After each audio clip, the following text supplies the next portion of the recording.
Hello engineers, मैं engineer Vijay Kumar स्वागत करता हूं सिविल गुरुजी प्रयागराज के यूट्यूब चैनल में। जैसा आप देख रहे होंगे कि हमारे साथ हमारे ट्रेनी लोग हैं और इनका जो है कंटूर का क्लास चला हुआ है और ये लोग फील्ड में आकर के उन पॉइंट को कैसे रीड करना है, उस पर कैसे कंटूर प्लान बनाना है, उसके बारे में सीख रहे हैं। तो हम लोग थोड़ा समझ लेते हैं कि कंटूर होता क्या है। तो कंटूर जनरली एक इमेजिनरी लाइन होती है कि जैसे यहाँ पर आप देख पा रहे होंगे कि जो प्लॉट का अंडुलेशन है, इसको हम पेज पर या ड्राइंग में कैसे डिनोट करेंगे। तो उसके लिए क्या रहता है कि हमको हर एक पॉइंट पर जा कर के रीडिंग लेनी होती है। रीडिंग को फिर हम पेपर में उतारने के बाद उसको जब आरएल निकालते हैं तो जो सेम एलिवेशन का पॉइंट होगा उसको जब मिलाएंगे तो जो ये स्लोप आपको दिख रहा है वो नज़र आएगा। तो इसका यूज़ जैसे कि हमको इंजीनियरिंग फील्ड में कैसे करते हैं कि कोई भी जब हमारा टाउनशिप डेवलप करना होता है तो वहाँ हमको ड्रेन आउट निकालना पड़ता है। ड्रेन लाइन के लिए हमको प्रॉपर स्लोपिंग देनी पड़ती है। तो अगर हमारा जो नेचुरल स्लोप है उसे उल्टे डायरेक्शन में हमको नहीं प्रोवाइड कर सकते ना, क्योंकि ज़्यादा कटिंग फिलिंग करना पड़ सकता है, उस कंडीशन में अनइकोनॉमिकल हो सकता है वो चीज़। तो हमको अगर पता रहेगा कि स्लोप किस डायरेक्शन में और किधर हमको ड्रेन को फ्लो कराना है तो हमारे लिए ईजी रहेगा। और इसका यूज़ है कि जो मिलिट्री पर्सन होते हैं, हमारे फौजी भाई लोग हैं, वो जब अपने वीरान जंगल में होते हैं तो उनके पास ऐसे कंटूर प्लान ही होता है कि इससे उनको पता लगता है कि जिस लोकेशन में वो है वहाँ पर हिली एरिया है या वैली एरिया है, और वो अपना कोई ऐसा शॉर्ट डिस्टेंस ट्रेवल करके अपने लोकेशन में पहुँच सकते हैं। यानी वहाँ की जो साइड की कंडीशन होती है, जो भी पहाड़ी है उसके बारे में उसमें पूरी डिटेलिंग होती है। तो जब उनको कैंप वैम्प लगाना होता है तो उसके लिए जो सबसे ऊपर वाला ही उनको एरिया चाहिए होगा, ताकि अगल बगल से कोई अटैक न कर पाए। तो जो है कैसे हमको पता चलेगा कि ये जो एरिया है ऊंचाई वाला है, कंटूर प्लान के जरिए। अगर शॉर्टेस्ट वे भी हमको खोजना होगा ताकि ज़्यादा चढ़ाई ना करना पड़े, तो उस कंडीशन में भी हमारे पास कंटूर प्लान रहता है। तो generally as a site engineer हमको ये कंटूर बनाने का ज़रूरत नहीं पड़ता है। ये क्या रहेगा कि आपको पूरा प्लान मिलता है तो उसको हमको रीड आउट करते आना चाहिए कि कैसे इसमें देखेंगे कि आरएल को कैसे देख रहे हैं कि कहीं घटता जा रहा है, फिर कहीं अंदर से बाहर से अंदर की तरफ घटता हुआ जा रहा है, तो मतलब कहीं ना कहीं वो वैली है। अगर आरएल की वैल्यू अगर अंदर के साइड में घट रही है, पहले 100 है फिर 99 आ गया, 98 आ गया, तो यानी अंदर की तरफ में ढलान टाइप से, तो वो हमारा डिप्रेशन होगा या कोई वैली होगा। तो जैसे ये गड्ढा है हमारा, इस गड्ढे पर अगर हम रीडिंग जब पढ़ेंगे तो अंदर के साइड में रिड्यूस होता ही जाएगा। तो वही उसी चीज़ को जब हम अपने ड्राइंग में डिनोट करते हैं तो वो चीज़ हमको डाटा एक्सट्रैक्ट करने आना चाहिए। इसका जो 3D मॉडल होता है, इससे हमको पता लग जाता है कि कितना कटिंग फिलिंग करना है, ये भी हमको अंदाज़ा लगता है। अभी आप जब एक्सेल में इसको जब डाटा पूरा कलेक्ट कर लेंगे तो वहाँ पर हम चार्ट बना करके देखेंगे कि पूरा का पूरा हमारा जो है 3D में आ गया है। पूरा ये जो ग्राउंड है बिल्कुल हूबहू ऐसे ही अनड्यूलेटेड हमारे पिक्चर में शो होता रहेगा। अब बात कर लेते हैं, कुछ टेक्निकल टर्मिनोलॉजी होती है, जैसे कि जो भी कॉलेज स्टूडेंट हमें देख रहे हैं तो उनको भी कुछ चीज़ें फेस करनी पड़ती है, ताकि उनको कन्फ्यूज़न रहता है कि कंटूर इंटरवल क्या होता है, हॉरिजॉन्टल इक्विवेलेंट क्या होता है। तो एक-एक करके हम बातें करते हैं। अब जैसे कंटूर इंटरवल की बात आई, तो यहाँ पर हम वर्टिकल डिस्टेंस देखते हैं कि जैसे कि एक कंटूर लाइन है, दूसरे कंटूर लाइन उससे 1 मीटर डाउन हो सकता है, 500 एबव हो सकता है, कुछ भी हो सकता है। तो वर्टिकल डिस्टेंस 2 कंटूर लाइन के बीच का। और हॉरिजॉन्टल डिस्टेंस जब वही हम मेजर करते हैं तो जो कंटूर लाइन होती है उसको हम प्री प्लानिंग करके ही करते हैं कि ताकि हमारा टाइम बच सके और ज़्यादा से ज़्यादा हम डाटा जो है कलेक्ट कर पाएँ।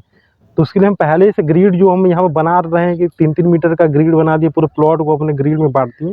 तो थोड़ा हम समझते हैं, आप रफ लाओ और चीज़ों को और समझते जाते हैं कि जैसे सभी लोग यहाँ पर आ जाओ, आप भी आ जाओ।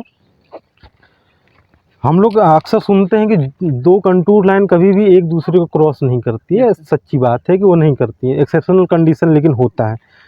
तो क्यों नहीं कट करती हैं एक दूसरे को, तो यहाँ पर थोड़ा सा एक डायग्राम हम ड्रॉ कर लेते हैं। इस तरीके से यहाँ पर जो अनड्यूलेटेड हमारा सरफेस है कुछ ऐसी टाइप से है, ऐसी है ना, ये ढलान है। अगर मैं इसको आगे बढ़ा दूँ इसको, तो ये ढलान है। अब ये एक दूसरे को क्रॉस इसलिए नहीं करेंगे क्योंकि अगर सेम पॉइंट जो सेम एलिवेशन वाले पॉइंट है ना, इसको जब हम मिलाएंगे तो पूरे हर एक पॉइंट को सेम एलिवेशन वाले को मिलाते हुए जाएगा। अगर ये 99 है तो ये भी 99 रहेगा, इसी का कंटूर लाइन बोलते हैं। उसके ऊपर अब जैसे एलिवेशन बढ़ जाएगा तो इससे रीडिंग कुछ अलग भी आ सकती है। तो 100 हो गया तो इस वाले पॉइंट पर, इस वाले पॉइंट पर, हर पॉइंट पर जो 100 वाला पॉइंट होगा उससे मिलाएं, तो कभी ये क्रॉस ही नहीं कर पा रहे हैं।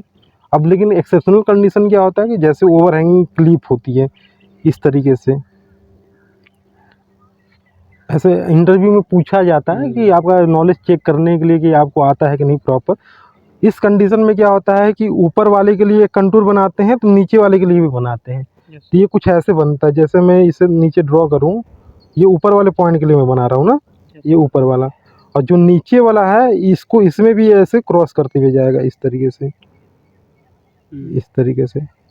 तो ये एक दूसरे को क्रॉस करते हैं, यानी एक्सेप्शनल कंडीशन है। एक वर्टिकल क्लिप होता है इस तरीके से, पूरा का पूरा वर्टिकल है इस तरीके से, मान लो हिली एरिया, हम इसका जो है कंटूर प्लान बनाते हैं। तो यहाँ पर क्या होगा कि नीचे जब ऐसे ड्रॉ करेंगे तो एक ही पॉइंट पर सारे के सारे मिलते हुए जाएंगे ना, इसी पॉइंट पर, इस वाले पॉइंट पर, यहाँ पर। हाँ, तो एक दूसरे को ये एक्सेप्शनल कंडीशन है, ये सेम एक वर्टिकल सरफेस है। यानी इससे हमको ये पता लग गया कि भैया अगर हमको ऐसे प्लान में डिनोट करना है तो पूरा पूरा हिल बनाने की ज़रूरत नहीं है, बस हम मुझे RL पता रहेगा। तो ये सबसे डाउन में है तो सबसे कम होगा, तो इसका हो सकता है कि 77 हो, लेकिन ऊपर जा रहे हैं तो 78 हो गया। अब धीरे धीरे बढ़ता हुआ जा रहा है। तब जैसे दो कंटूर लाइन है, इनके जो हॉरिजॉन्टल डिस्टेंस होगा, हॉरिजॉन्टल इक्विवेलेंट, और वर्टिकल भी डिस्टेंस तो हुआ ना कि एक 77 एक 78, यानी 1 मीटर का उसमें डिफरेंस आ रहा है, यानी ये कंटूर इंटरवल हो गया।